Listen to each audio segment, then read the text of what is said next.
राधा मतलब श्री हरिवंश। दोस्तों कैसे हो आप सब? हो आप सभी अच्छे होंगे। तो स्वागत है आपका हमारे एक और नए ब्लॉग में। तो अभी हमारे पास कुछ ऑर्डर है, तो चलिए पहले ऑर्डर निकालते हैं। आटा मैंने अभी जस्ट लगाया है और मैं बनाने जा रही हूँ रोटियाँ।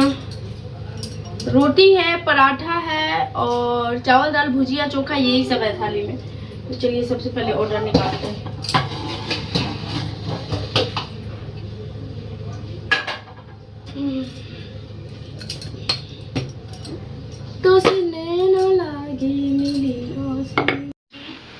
तो दोस्तों यहाँ पे मैं ऑर्डर बना रही हूँ। पराठे हैं, अनियन पराठा है, रोटी है और बस चावल दाल चोखा भुजिया, यही सब है।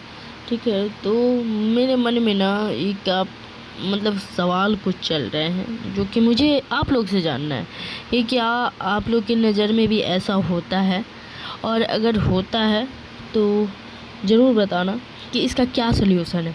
मेरे बगल में एक लड़की है, ठीक है, लड़की क्या मैरिड है, लव मैरिज उसने किया है। हस्बैंड बहुत अच्छा है, बहुत केयरिंग है। 3 बच्चे हैं, 2 बेटा है, 1 बेटी है, ठीक है।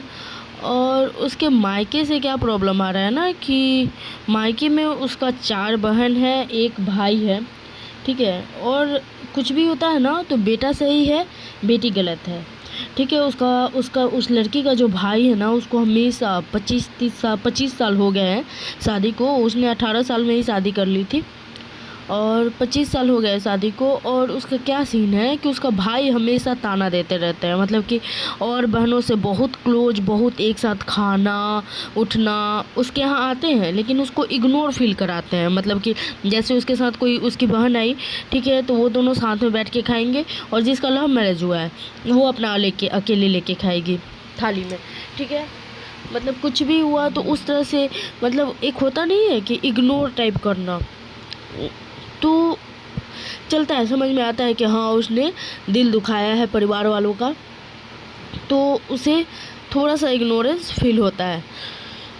अभी क्या सीन है, कल परसों क्या हुआ कि उसका भाई जो है ना, उसको कुछ बोल दिया ऐसे ही कि तुमने जो किया बहुत गलत किया है, छोटा भाई है और तुम बहुत गलत की हो, ठीक है ना, तुमने कुछ नहीं देखा आगे पीछे का, ठीक है। तो उस पर भी एक होता है ना, एक सीमा होता है लड़की के बर्दाश्त करने की कि हाँ कितना कोई बर्दाश्त करे। तो उसने भी जवाब दे दिया कि आपने भी कुछ अच्छा नहीं किया है, तुमने भी कुछ अच्छा नहीं कर लिया है, ठीक है, पहले अपना देखो फिर मेरे पे आना। और वहीं पे एक लड़की की शादी हुई है, 4 बहन है वो, एक लड़की की शादी हुई है जो कि है ठीक ठाक है, हस्बैंड मतलब फ्रीडम नहीं है, घर पे ही सब कुछ बना के खाना है, बाहर से कुछ नहीं खाने को आ सकता है, कहीं घूमना फिरना बहुत रेयरली कहीं होता है, ठीक है। और वही जो लव मैरिज की है, उसका हस्बैंड उसको अच्छे से घुमाता है, अच्छे से एंजॉय कराता है, उसकी फीलिंग्स को, उसके पेन को, हर चीज़ समझता है। तो इतना बात हो गया ना, तो भाई ने उसको रिस्पॉन्स दिया कि मतलब कि अब कभी बात नहीं करना है। उसने अपनी वाइफ को भी मना कर दिया कि तुम उससे बात नहीं करोगी। तो वाइफ उसकी बोली कि झगड़ा भाई बहन में हर जगह होता है, लेकिन इसका क्या मतलब है कि हम बात नहीं करेंगे। तो बोला कि नहीं, झगड़ा मेरे से हुआ है तो तुमसे भी हुआ है, तुम भी बात नहीं करोगे। तो वो भी, भाभी भी उसकी बात करना बंद कर दी, ठीक है। परसों उसके मम्मी का फ़ोन आया, तो मम्मी बोल रही है कि क्यों जवाब दी तुम, भाई था तुम्हारा, सुन लेती तो क्या हो जाता। तो वो लड़की बोली कि मम्मी एक लिमिट इतना ही ना सुन लेते तो नहीं, तुम गलत की हो तो तुमको जीवन भर सुनना है, और उस घर से उसका लेना देना कुछ नहीं है, 1 रुपया का लेना देना नहीं है। वो लड़की इतनी नीयत की साफ़ है ना कि मतलब कि माँ बाप के लिए उसके अंदर प्रेम रहता है कि हाँ मेरे माँ बाप को कहीं से तकलीफ़ नहीं हो। एक लव मैरिज करने से मतलब उसका जीवन एकदम ये हो गया है, तहस नहस टाइप। हर कुछ भी ऐसा होता है ना, एक टॉन्ट हाजिर हो जाता है, तुमने ऐसा किया, तुमने ऐसा किया, तुमने ऐसा किया। तो परसों उसके साथ ऐसा सीन हुआ, तो उसके बाद से वो बहुत उदास थी। कल मेरे बात हुई उससे, परसों रात में भी उसने खाना नहीं खाया था, कल भी उसने खाना नहीं खाया था। तो मैं गई थी उसके पास, तो वो सब बात जानी। तो माँ भी मतलब बच्चे में, हाँ मेरा बेटा हमको देखेगा ना बुढ़ारी तक, उसकी माँ बोली थी कि मेरा बेटा देखेगा ना बुढ़ारी तक। तुम थोड़ी आओगे देखने के लिए। अभी हम कुछ भी किसी भी सिचुएशन में होते हैं तो बेटा ही देखता है, बेटी नहीं आती है देखने, बेटी नहीं करने आती है। तो वही वो बोली कि एक बहन को इतना मानता है, एक बहन के यहाँ सब कुछ जाता है आता है, लेकिन एक बहन के यहाँ कुछ भी नहीं, कोई मतलब नहीं है। बस मतलब एक ताना टाइप में उसको रखा हुआ है कि जब मन किया तब ताना उठा के दे दिए कि हाँ तुम ऐसा की हो, ठीक है। उसके बच्चों में और अपनी जो बहन है उसके बच्चों में भेदभाव इस तरह से।